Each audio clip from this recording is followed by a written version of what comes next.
the neighborhood, a beautiful day. In the neighborhood, would you be mine? Could you be mine? Would you be my neighbor? Got a little bit of echo here. Welcome everybody to another edition, Power to the People.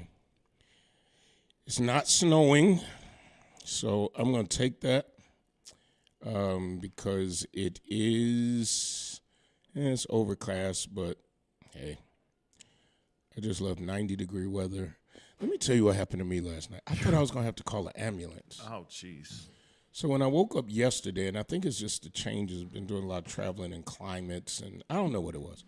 But when I woke up yesterday, I felt like, no, I probably shouldn't say this because I'm about to get 88 healthcare professionals. Here we go. But I'm going to, I'll tell you. So felt like my chest, I wasn't congested, but I had a headache. My chest was heavy. Went on about my day. It was okay. And then last night, before Bible study, I wasn't feeling well. After Bible study, I wasn't. And at about 2 in the morning, I was like, am I having a heart attack? My chest, and I couldn't lay flat. So I had the bed up, couldn't lay flat. And then I'm like, okay. So I unlocked the door in case I had to call 911. Put on the alarm in case anybody opened it, and then queued up 911 just in case I had to press it. Because I was like, I ain't like this now. And I know what everybody gonna say. You need to go to the doctor. Listen, when I woke up this morning, I was fine. It's fine. And I took a COVID test, no COVID. I think it was respiratory a little bit, maybe, and then it cleared up. But let me tell you how I don't play, because I was like, I ain't about to be one of these heroes and be having a medical episode, and I'm laying there like toughing it out. Yeah, the day that's over. Oh, bruh. They gonna find me in that big house somewhere. Go from room to room. If I call, find me. I'm play some music on my phone. somebody said you need a med alert. I said I'll be daggone if at 60 I'm walking around with that thing around my neck, talking about I've fallen and I can't give up. I just had a day. I've been doing a lot of traveling, and I think the just different atmospheric pressures already only got this portion of a lung. So I think that it was just like, okay, you gotta sit still for a minute. Yep. So I woke up this morning, I'm fine. So I don't need Halls, I don't need Vicks, don't bring me nothing by I'm good. I'm just what I'm really talking about is the fact that I prepared myself if there was a medical emergency. Right. And I made sure, like your mother used to say, make sure all your stuff is right. Right, yes. Right. Absolutely. I mean, I would have went to the hospital in pajamas, but they were good pajamas. The good pajamas. I ain't trying to be laying up at ECMC, Buffalo General, wherever they take my behind sisters, and like this dude got holes in his socks, holes in his T-shirt. So I checked it out because I'm like, if I'm going down, I'm going down right. They're going to have a good image of me on the other side. Because it's going to be a True Bethel member somewhere in the emergency room. When them jokers go to ripping stuff off, they going to have to rip it off because it won't be toe up. Mm-hmm. So anyway, I feel good today. I really do. I feel back to normal. Well, good. Like you said, don't bring anything to the house. Not either house. The house of God door. Don't. Honest. Sometimes I just share just like everybody else. And to make people aware, like when you thinking something going on. So I am following up if something else goes on so that you don't have to email me and go, you need to follow up. I am following up. I have a good doctor. I have a good pulmonologist.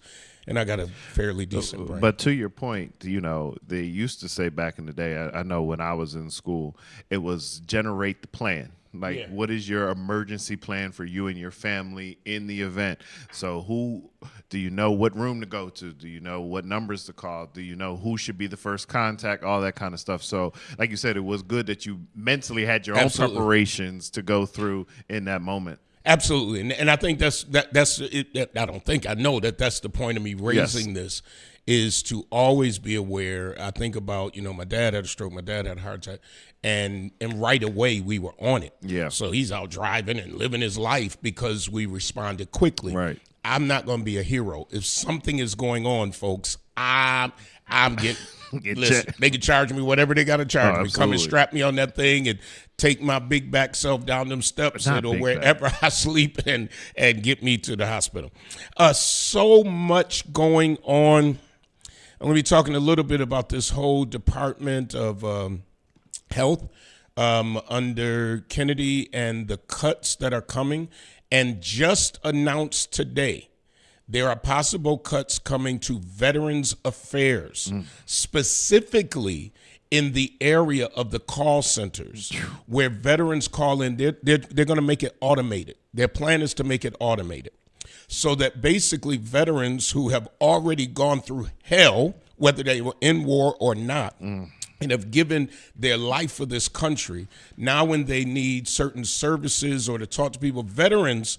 And if you've never been in the military and if you've never been in during wartime or conflict time or been over to Grenada, been over to different places, Afghan, wherever they have gone, they need that live one-on-one support. And imagine especially our older veterans who they don't really deal with automated services. Now, I'll tell you this, and everybody knows this, that I utilize Frontier Airlines a lot. Right. And I use it for the cost. Unless it's a long, anything over 3 hours, I got to be, I got to be in a regular seat. You can't sit on those public bus seats. Yeah, the public bus seats ain't gonna work. And that little thing, that little tray table, depending on which flight you get. So, at one time, Frontier Airlines decided that everything was automated. And so when you went to, and I don't know what happened, but recently, matter of fact, I'm supposed to be on Frontier right now, coming back, but I booked the wrong day. And because I only paid like $65 for the flight, when I called to get rid of it, they wanted to charge me. Oh. I swear. She was like, basically it was like, well, if you cancel, it'll be this. And I'm like, what? I said, okay, just leave it open. I won't cancel. So here's the point. I talked to a live person. Oh, yeah. And Frontier had went, big about there will be no more live people. You either had to chat online or you had to talk to automated. Well, you still have those options. But I was able to talk to a live person. My point is, the way the government is going, when all of these people who put you in office, all these people, veterans and all that, and now it's like being just totally like, we don't care because we want to save money. And we're going to redo government. And I have no problem with redoing government. It just has to be done the right way. Absolutely. And so to all of you veterans out there, this is, and I'm a vet, so I know when you got to call the VA and you're trying to figure out I haven't used most of my benefits. I've never used my VA loan for a house ever in my life. Wow. And that's still there. Well, I wouldn't even know how to use it, to be very honest. And it's basically the government backing up my loan, which gives you usually lower interest and points and all that kind of stuff. But yeah, that was announced within the last, I would say, 2 hours, about the veterans employees, veterans changing. So after the break, we're going to be talking about the healthcare. If you're using the healthcare center, especially like places, the healthcare, West New York, what is it with Dr. Ansari? I can't call it, but Community Health, Jericho Road. Like these, I'm going to talk a little bit about how this is going to impact us in a life or death situation. Life or death when it comes to healthcare. I'm going to talk about that at the half hour mark after commercials. But for just a minute, and so for Lent, for mental health reasons and to not just mental health, but also so that I concentrate on the things that need to be concentrated on. And this may seem little to people. I'm fasting from scrolling. I don't need to see everybody else's life and everybody else's opinion. I'm not saying I'm not on social media, but I go on social media purposefully to look for things that's going to benefit me. Absolutely. And what I do. Other than that, I'm not sitting watching something for 2 hours about somebody else's life. It was important to me. What I noticed, and just going on to do something, and then it comes up and I didn't scroll, and I'm not going to mention names in this conversation because all that does is continue to spread the garbage that's out there. Right. We've talked about this before, but I'm noticing something. When we got serious issues like healthcare, Yes. veterans care, Yep. Medicaid, all these things that's about to really impact Social security. Educate. You said education, Yep. all of these things that really impact poor and struggling people, period. Yep. Not just African Americans, but especially African Americans Yes. who have historically been disenfranchised. So while that's happening, the algorithms are, and I'm just talking locally and then nationally, are about an agenda being pushed normally by African Americans about African Americans. So let's start nationally. Now, nationally, I will say names. Well, no, I'm not even going to. So nationally, there's a big story about a pastor who's also a musician. Yes. Who asked for an offering at a conference that wasn't even recent. Wow. That's what. So what came up, it was a guy who was there, and he was like, "It was our convention. It was our national convention, Rare. And there were thousands of people Yes, there. I heard that. And he was asked to raise the offering, which you've been in church all your life. I've been in church. It happens. It happened in New Orleans last year. Yes. And it's going to happen this year in New Orleans. Happens at every major conference. Yeah, it's not like. So I do have a problem with, and I'm just going to be honest, when you bring people to preach, and then they got to try to raise money and use God. Yes. Like saying, the Lord told me that it's 2025, so 10 of y'all going to give 2025. Yes. I do have a problem with that. I'm not going to tell you any story, and I'm not saying that God can't have them do it, but I've just seen it happen too much for me to be like, okay, yeah, you got the same vision, right? Yes. But when it comes to somebody needing to raise funds for if you've never been to a convention, first of all, the ask was nothing. The ask was $20. I thought he was on asking for 40 people to give $1,000. Okay. Right? So I'm like, okay, what's going on? But even if, at the end of the day, it was a convention in which he was invited. Right. And then I'm sure by leadership, because I've been in these conversations before where somebody will come and go, did you all meet budget? Or somebody say, because you got to pay for the convention center. Right. You got and to bring costs down, you try not to charge the people who are coming Right. An big upfront fee. Registration, But you still got to pay Yep. for the venue. You still got to pay for all of these other security. Yes. And the question of, and I get it to somebody who's not in church, and him saying, close the doors. We do it here. Yes. And it's security. Yes. You can't have money moving around. And I mean, here people are walking out the door, which is a very dangerous thing. Right. So many churches do that. And because there was a relationship built Right. with the speaker Yes. and with the people, it's a different thing if there's no relationship and you're talking about closed door. That happens all the time. All the time. And I know what many people say, well, that's why I don't go to church. Okay. Go with your excuse of why you don't go to church. Right. I'm over all that. At 60 years old, okay, so you found another reason not to go to church. But you go to the doctor, and you're going to pay that bill. I was going to say, the doctor, you'll go to a concert where they tell you can't have your cell phone.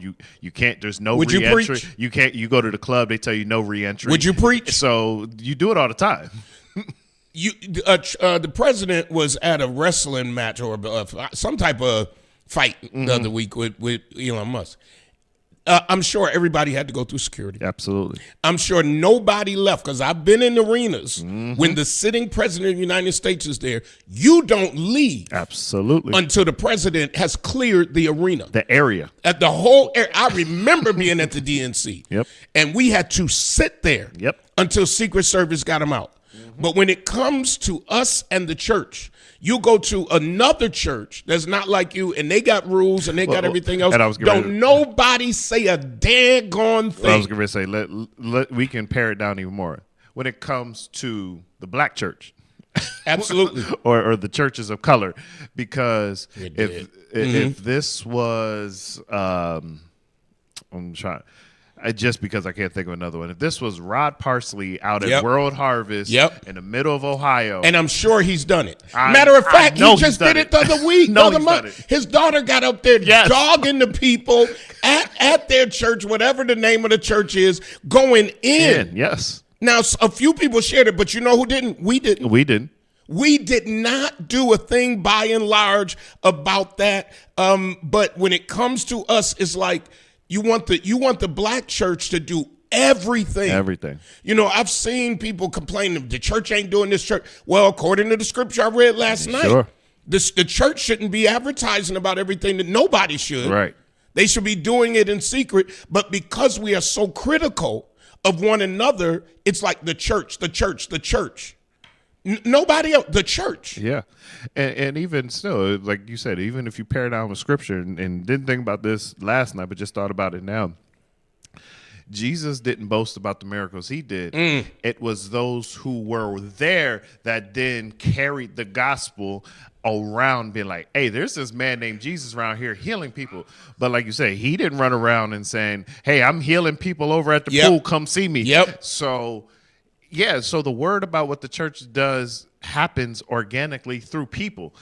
But like you said last night, if we don't, then that's the narrative. Oh, the black church doesn't do enough. But you got churches that are building houses. You got churches that are building clinics. Would you preach? You have churches that are in healthcare, Would you building preach? stores and feeding people. But because it's not on Front Street, you'll take the 30-second clip from Sunday morning sermon and make that, this is why I don't go. But and Dawn, I hope you stay around for the healthcare. She's talking about HIV prevention services being cut. At the end of the day, every not-for-profit, That's a fundraising committee. has got to raise funds some way. Yep. And I heard somebody say the other day, the difference between the church and another is that the other people have people on the phone. Yes. Professional people going, would you like to donate to the Dolphins? Or you could be watching the news. Yep. And the Healthcare International and Yep. sponsor this child. We don't have the same capacity as those. Give you a perfect one. We were just there. The telethon. Telethon. You're on the telethon all weekend. I'm on the telethon. You know what? You preaching now. You preaching. I'm on the telethon, busting my heart for 2 days. 2 days. To raise $1 million. That's okay. Ain't nobody calling in talking Ain't nobody. about why But if I y'all doing stand that. in my pulpit, in the pulpit, because it ain't mine, in the pulpit, and say we need to raise $20,000 to move into the new building, they always begging for money. Yep. So, folks, let's get it right. So here's the point: that the other big bishop that everybody reads his books and everything else couldn't wait for something to come out. Couldn't wait. Now he didn't respond. And one of the things I want to ask in the next 6 minutes: when is it right to respond? Because now he got on the news and was like, "Nah, I'm filing lawsuit for my reputation." Absolutely. As you And should. yeah, I because at time, and I don't know whether the man is guilty, not guilty. The point is, I'm not going to say his name because I'm not going to push the narrative. Y'all know who I'm talking about. So that came up. Then locally, I don't know what happened at a restaurant here. I have no idea. I saw it this morning. Again, I don't scroll, so I didn't look. But it was like the owners had to come out and defend themselves with a very long post. And it seems as if it was based on one person's opinion, I guess. I don't know, don't care. What I did care about was I'm not going to continue it. Right. And I'm not going to mention the name so somebody could go look at it. Yep. At the end of the day, we go to all these other restaurants, all of these chain restaurants that almost every chain is not owned by us. Right. Not if it is a chain owned by us, we got 2 or 3. I was going to say, I think I can only think of one African American owned Which one? franchise, Texas Roadhouse on No, it's owned by one, but the whole overall not the overall, ownership just is that not. one franchise. Right. Yes. So I'm talking about the ones who making the big money. Big money. But when you go in there, it don't take off. No. Even if somebody puts up, because we like the drama of it.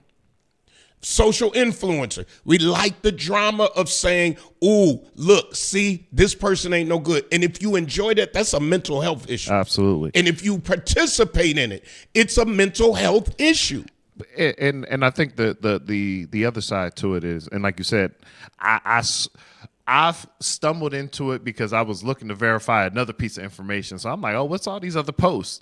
But I think on both sides, I think even sometimes our businesses have to realize if someone is just speaking of my experience, like you said, I don't necessarily need to respond and go back and forth. If the response is just, hey, sorry you had that experience, let me know next time you're coming, we'll make it up to you. Something like that. But I think what ends up keeping the drama going is when the response just puts gas on something, on the smoldering or the fact that there was nothing there. Like I said, I don't know what post said. I don't know what anything. But because there's a few restaurants where the owners are very hit back very hard. It's just like, I was just telling about my experience. I wasn't, because most of the comments that I hear is, hey, no, the food is good. It's just this. So when you then come at me now, it makes me be like, well, I don't want to come back once you get it fixed. So I think like you said, it's how can we have the constructive criticism without the other side? But it, like you said, it's the mental health, because we seem attacked even if somebody's like, hey, listen, you're doing great.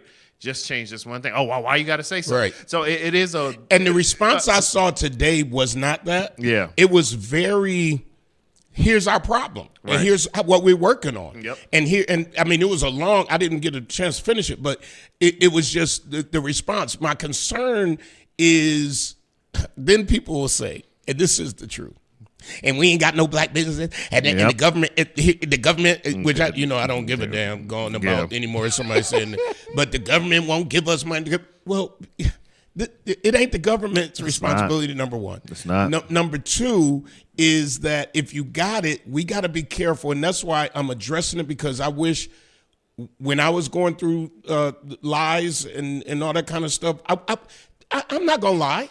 I mean, it would have been nice for somebody to say, "What are we doing to each other?" Why? But, I mean, I'll give credit where credit is due. Probably the one who I heard the most who said, what are we doing, is Shep. Yep. I'm always going to give him the credit for that. Shep did not hide behind a rock. He was like, this man did for y'all, and this how you. So I feel the responsibility to pay that back. Yes. And I'm just going to say this. I don't care if it's a restaurant that look like me.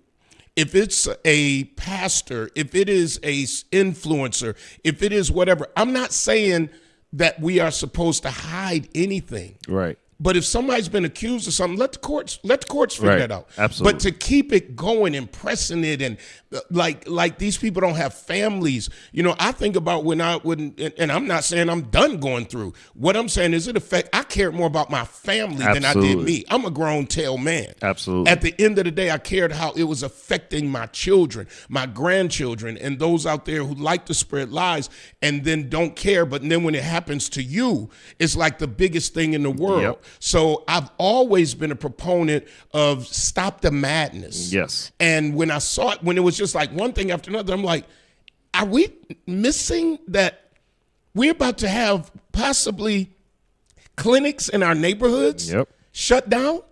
Are we missing that our vets who went to war, because that's not the conversation. No. And I think it's because we're so addicted to clicks and likes. That, and then if a person like me who speaks up on it, then it's going to be attack preaching from. Let me be clear. You should have caught me about 10 years ago. And I don't know, we get ready to go to break, but I think even to there's so much that with this, and because we end up in these conundrums, and we talked about it, and then and I shared it with you, and then we posted a reel, because then when a larger platform basically says the same thing about, hey, listen, we're so far behind with artificial intelligence. Like you said, they're coming for our clinics, they're coming for this, they're coming for this. They're also coming for our workforce and our jobs. And it ain't like we the biggest thing in the workforce. No. There is a new AI for lawyers. That means paralegals, get ready. Because if you're not a lawyer, they have it, because certain lawyers were using AI and stuff was coming back wrong. Oh, no, man. They got a new AI just for lawyers. Yes. A AI just came out for nurses. Wow. So that when you go into pre-op, when a nurse calls you, AI calls you, and then the AI will prompt the doctor and the medical staff based on your answers if somebody needs to call you back. That's crazy. We tried to tell you that's where the technology was going 2 years ago. Veronica Ivy says a simple comment box near the exit may help like large corporations. Shugi says Shep is solid. Katrina says amen.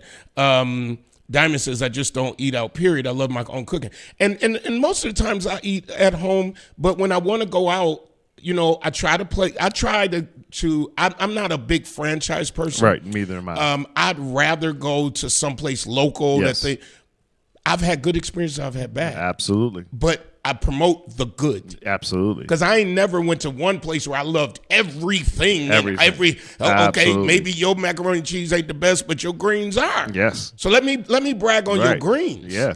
I may like your proteins and your sides are terrible, but all I say is, hey, I got a good meal.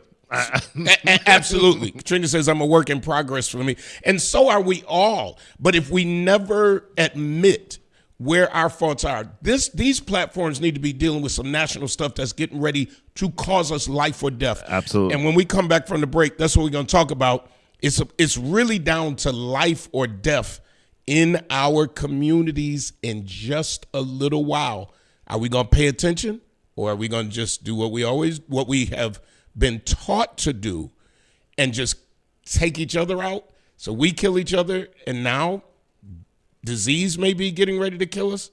All right, we'll talk about it. I'm coming to the station in 5, 4, 3, 2, 1.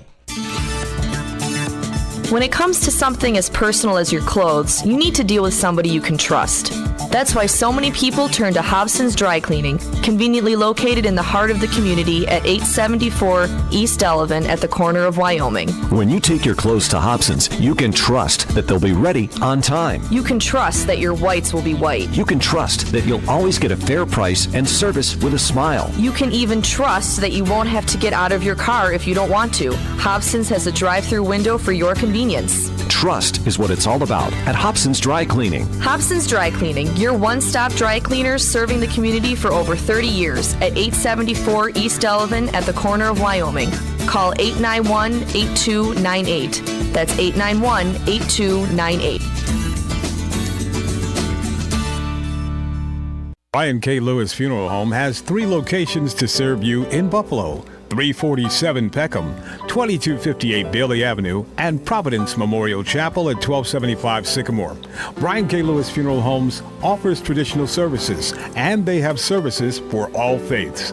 And at Brian K. Lewis Funeral Homes, they have air-conditioned parlors and chapels. Financing is available, as is limousine service. At those difficult moments in your life, Brian K. Lewis Funeral Homes is available where you are with counseling services. Call toll-free 877-885-7734. That's 877-885-7734. Or locally 845-5545. Brian K. Lewis Funeral Homes. We are here to serve you, here to serve this present age. Call today, toll-free 877-885-7734. Or email info@brianklewisfuneralhome.com. All right, so yeah. I don't know if you go to a clinic. I don't know if you've ever been to one. Clinics have historically served communities that were disconnected from health care, good health care, and clinics have been there. So you might not see the same doctor. You might not see the same nurse. You might not see the same, but you're going to at least get health care. And many of our community health care centers are top notch and have kept people alive. We in this community, at least, and in other black and brown communities, have the highest rates of death when it comes to certain diseases, when it comes to high blood pressure, when it comes even to per capita cancer, when it comes to heart problems, when it comes to strokes. And when you don't have access to health care, people die. And that's why I started off the show giving you my own experience, and that was just last night. But I do have health insurance. Everybody doesn't. But even having health insurance doesn't guarantee when you have a provider or a doctor that you go to, it doesn't mean that doctor is available to you all the time. The clinics provide a very important service in our communities.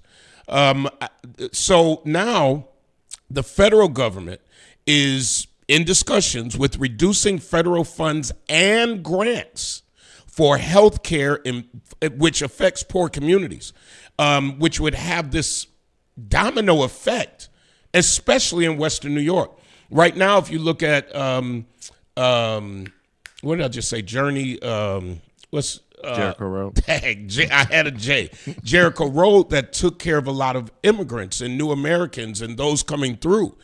Now, of course, their funding is going to change because if you don't have the patients, you don't get the money. So let me read to you some of the articles. Community health, reduce access to critical services, one says.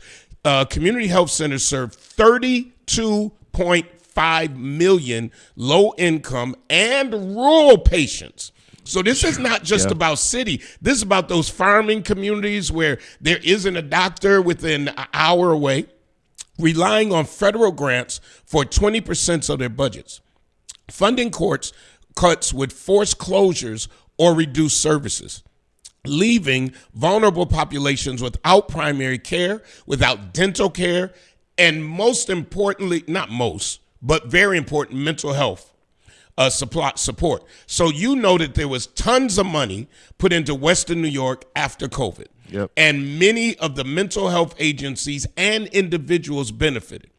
If this gets cut, some of those programs that were put there to help us to deal with racism, white supremacy, and other things that we have been dealing with for decades are gone, which means there are people then on the streets, in the neighborhoods, who need mental health support that will not be able to get them as easily because of the closures. Medicaid coverage loss, proposed cuts to the enhanced federal Medicaid assistance program for Medicaid expansion would lead to 15.1 million people losing coverage if states dropped expansion.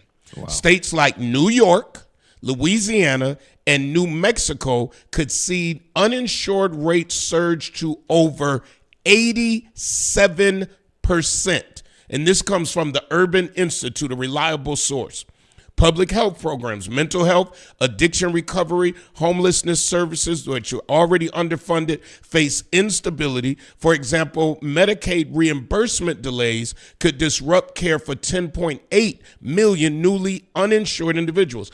And what that means, some doctors ain't going to take you because they're not going to get their money. Mm-hmm. And you're mad at the church for asking for money to keep their services going. But when the doctor looks at you and says, or you call and they say, what's your insurance? And you say Medicaid, and they say, we're not taking Medicaid right now. That's because that doctor got to pay that nurse that's in his office. He got to pay skyrocketing insurance, has got to pay for the building, has got to pay. They got to pay. They got to pay.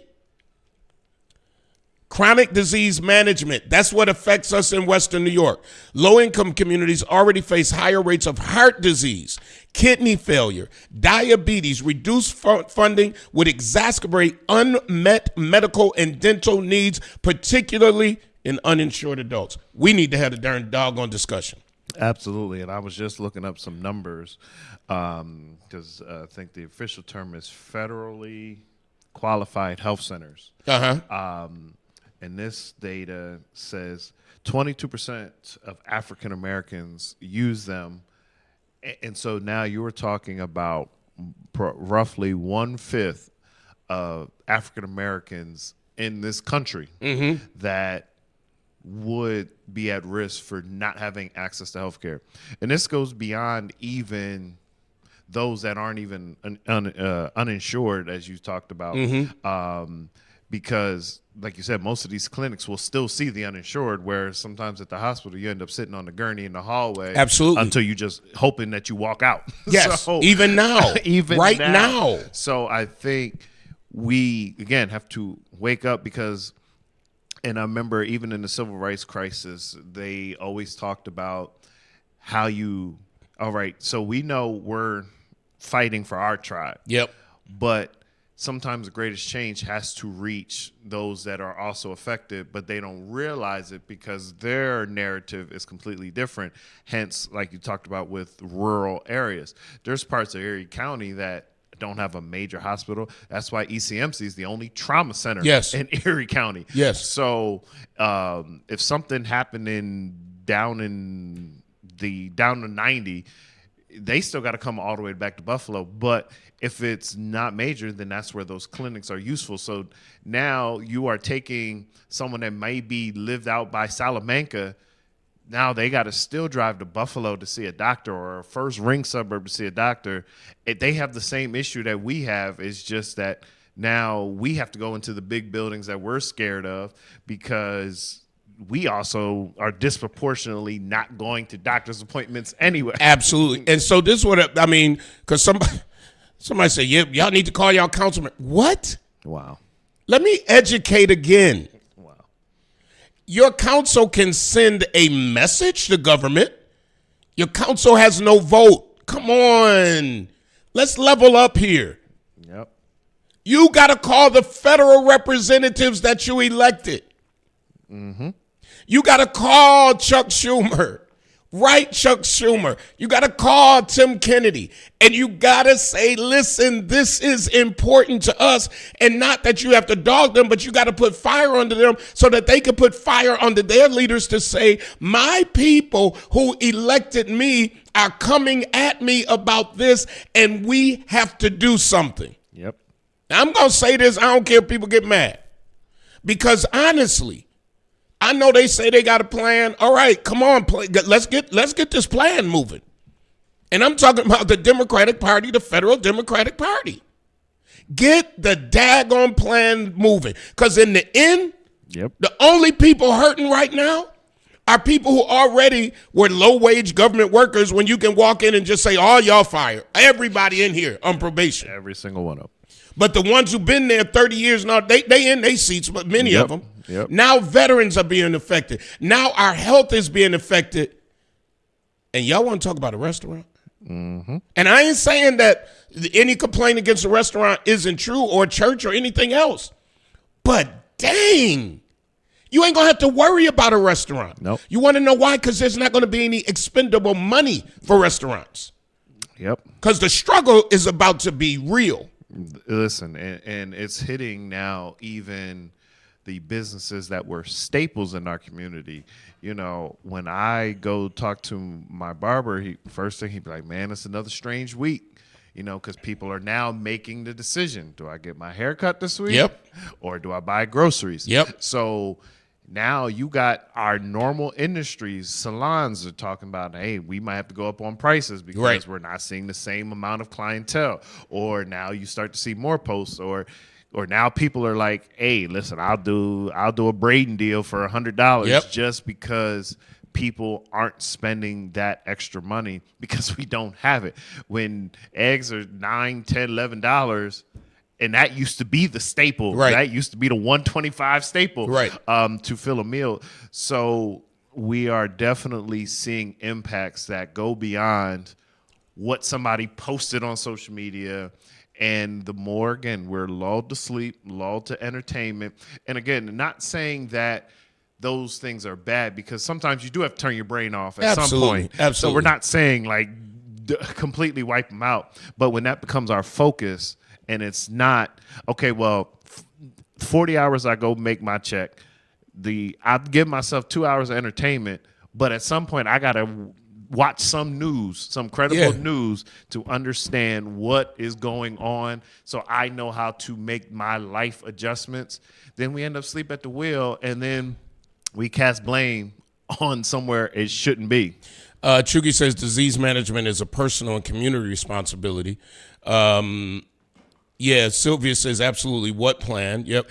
And I say especially now, everybody ain't an activist. Everybody doesn't, bug their council member or their county but there are some people out there who have created platforms Absolutely. on going after local government. And here we have a federal crisis. Yes. And probably maybe at some type of we're going to be at economic war with many countries Yes. that provide goods for us at a reduced rate. That means because the car tariffs are about to happen. Already in effect. Already. So now, which I didn't know, many of our cars, even the locally made, the parts are made outside Canada. of the country. They're made in Canada. In different places. Yeah. Because I read a credible article about how many countries our car parts are made. And then they get shipped in, Yes. and then we assemble them. Yep. So I get what the current administration is saying by, we want these parts made here. Fact of the matter is, let's be true. Will we be able to make them for the same amount and keep our people working? Which means it could affect our auto assemblers right now. Yep. Because if now a widget costs 30 cents to make somewhere else and it costs $30 or $3 to make here, and the price of the car increases, people won't be able to afford the car, which means there's not going to be the demand. And like you said, and because now the tariff is, so in case you don't understand, so if you like your German cars, if you like your Asian made cars, there's a 25% tariff on just the fact that they're being sold here. So now I hope you like your Fords, I hope you like your Chevys, your General Motors, but like you said, if the equipment to make them still gets a tariff on it, you're just going to see a smaller 25%. But you're going to see it. You're going to see it on the sticker price. So it still affects, and the end users are generally the ones that pay all the tariffs, and everyone will say that to you, but it doesn't affect the 1%ers. So they 25 cents on the dollar. All right. Exactly. They're still going to have their Lamborghini. Yep. They're still going to have their mansion on the water. They're still going to have it. Yes. And we will be the ones suffering. Yep. Wake up. Know who your representatives are from wherever you're watching across the country.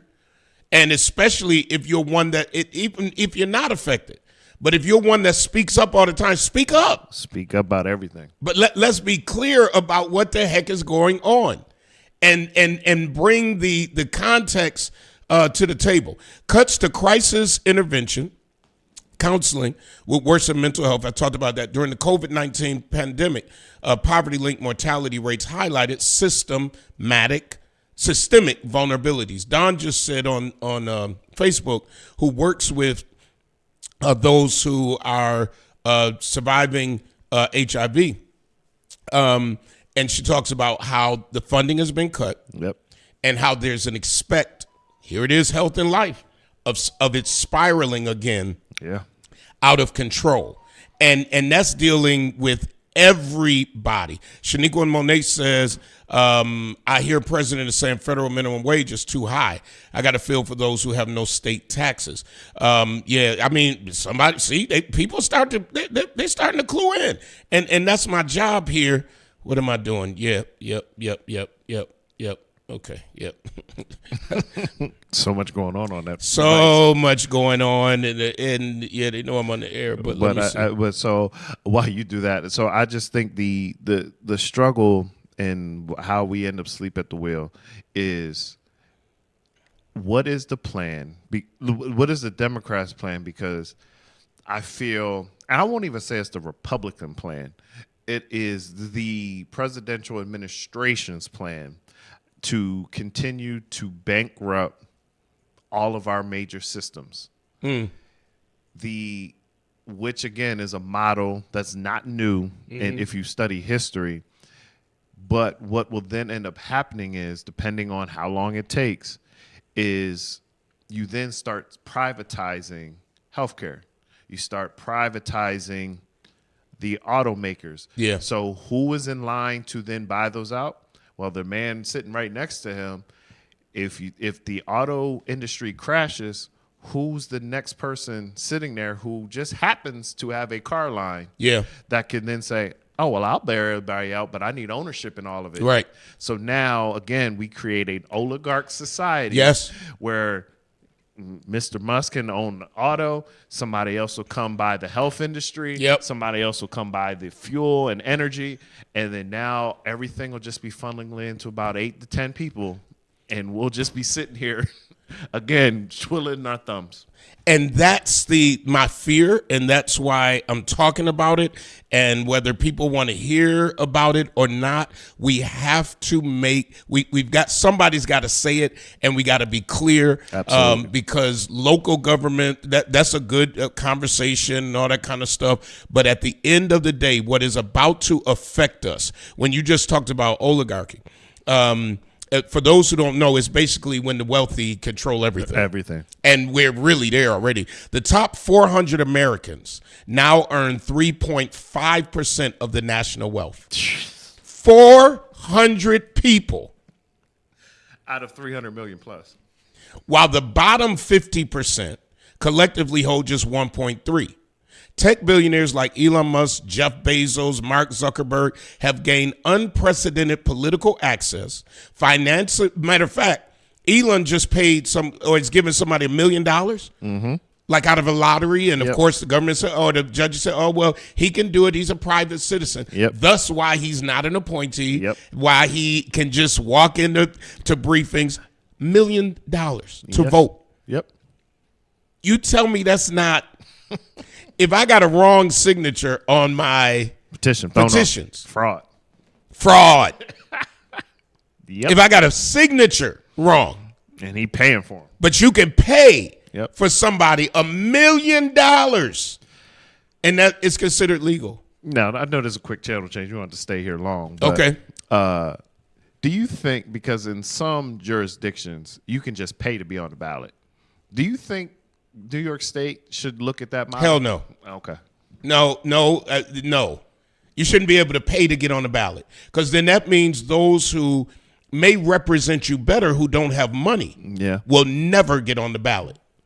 And so I'm all for the petition process. I hate the petition process, but I'm all for it at the end of the day, because and maybe there's other models out there, but for what we have right now, I think that paying would just, again, the oligarch. Yeah. Now I just go get me somebody with money to pay my fee, and I'm on the ballot. We already got enough people in local races on ballots. Yeah. So, we're almost out of time. But these are serious issues that we have to keep. When I saw about the veterans, I'm like, this is beyond. This is getting beyond ridiculous. And I was getting ready to say, and that's like the Republican base. Like, the Army vets and everything else, like that's one of your bases that, and now you're starting to see more and more people come out like, I want my vote back and this, that, and the other. But the thing was, he never said he was going to protect anything that you cared about. Never. He never did. That's the one thing about him. The man did not lie. He never lied. He never said anything about poor and struggling people, healthcare, nothing. Never. So to the ones who said, I can't support this black woman, Here we are. And that's the Democratic way. Like, I'm not even dogging anybody. Last thing, so a hard turn. You planning on bombing the Houthis? Houthis? They just Wait, what? They had a whole conference on a streaming site. You didn't see this? No, I didn't. Wait. Oh my gosh, Mark, it's been all over. How could you miss this? So basically, oh my gosh, somebody help me. So basically, top government officials, including the vice president, the Signal are site. on a Signal site, which is social media, which is like Facebook, if you will, or like a private chat. Yes. And vice president is talking about, well, I don't think it's, I read the transcript. I don't think it's the right time to move, but I'll go back to the POTUS, President of the United States, and see if we can delay it. Yeah. And they're having it on Signal. Yes, I did. Yes. It's not funny. But they said the guy who was in charge, like he wasn't sophisticated enough to be in charge. So they even said on there, oh yeah, we got video of him going in his girlfriend's house, somebody they were going to kill.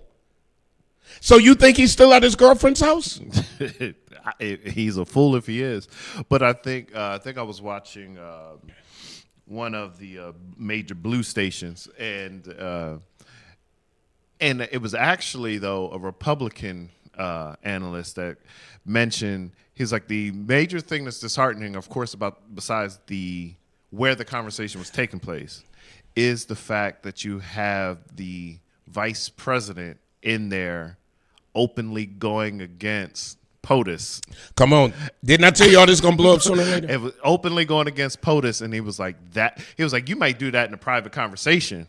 But you in a group chat. You with a group chat with people who've been placed there by POTUS, by President of the United States, and you as the vice president saying, well, I don't think it's time. Yes. So this is, but yeah, Pete Hegseth. So everybody was already, not everybody, but most, a little nervous about dude. Yep. And now here you are on a social media platform. Wow. And you by mistake bring in a reporter or editor from the Atlantic. Yeah. And then get mad at him for doing what he does. Yeah. If this ain't some ridiculous, you can't make this up. And their answer was worse. Nobody was texting war plans. And that's all I have to say about it. Really? You weren't texting it. You were talking. And maybe it was a text. Maybe it was a group chat. Yeah. Point is, it was a group chat. At the end of the day, you all were talking about killing people. Military strategy. Killing people over a social media network. Not on Truth, not on anything else. You're doing it on a non-secure feed. And then some genius brings in somebody without a security clearance. And the whole transcript is public. But they still mad about Hillary's emails.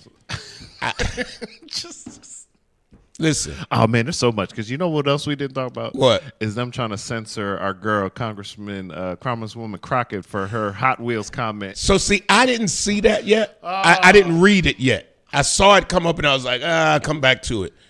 So we gotta go. Every so week much. They give us so much to talk about. Hobson's, the Doctor of Dry Cleaning, 874 East Delavan. That's Hobson's, the Doctor of Dry Cleaning. When you need your clothes clean, there's no other place like Hobson's. Brian K. Lewis Funeral Homes, 3 locations to serve you when in your hour of need. Brian K. Lewis Funeral Homes, 845-5545, 845-5545. Listen, we got to go so they can play the real commercials over at the station and make them sound real good so that you will go to Hobson's and Brian K. Lewis. Until next week, power to the people.